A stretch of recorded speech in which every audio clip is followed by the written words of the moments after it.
All right, this was kind of interesting. So, by all accounts, the Arizona Cardinals likely to undergo a massive change. Kyler Murray underwent ACL surgery, so he's not going to be around for a little bit.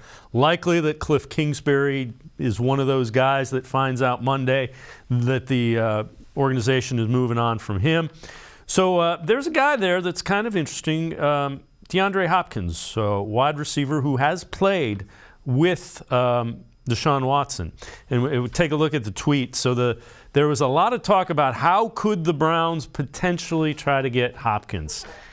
We're not sure they're going to trade him, but it's an interesting proposition. Arizona needs O-line help without question. You think Teller and a fourth for Hopkins.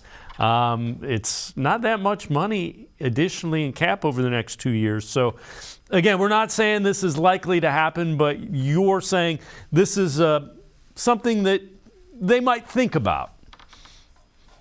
Yeah, so there's two things to take into account with trading for a player. You've got to stump up the picks and assets to go and get him. And people thinking, hey, it's going to be like a fifth like Amari Cooper. It's not.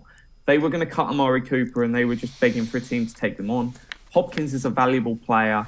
I think they'd happily keep him if there's not a good offer. So I think you're probably looking at a second, maybe it's a third and later pick. And the Browns really aren't in a position where they can give away a pick that high, the fact that they don't have a first-round pick. And you need to keep adding cheap rookie players, else it all goes to the wall, a.k.a. the Rams are a perfect example. So what can you do to get that? The pick asset, and throwing in a player is the obvious solution. And then the other side is, hey, you can't be paying everyone on the offensive side of the ball $10 million plus a year. It's just not sustainable in the NFL. So you have to go, hey, we need to save some money here. For me, Teller's one I look at. Had phenomenal first halves of the last 2 years, and the second halves haven't been as strong. I find it easier to replace a guard. You can find someone. Froholt had 4 games at guard, replacing Teller was really good. Not great at center, but he isn't a center. You've got Michael Dunn, who's played well. You can go out and find a good guard.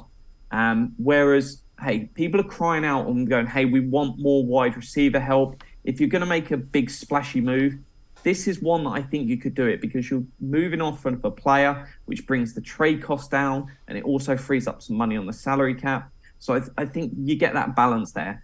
What I think will probably happen, they'll probably use their second round pick on a wide receiver, and that's where the solution will be. But this is, hey, fun. Throw the debate out there. Give people a sense of, well, what does it look like if we want to go and fix this? And hey, we've seen it. Zeitler for Vernon was a trade in the past. So people are willing to move around guards and things to find that solution.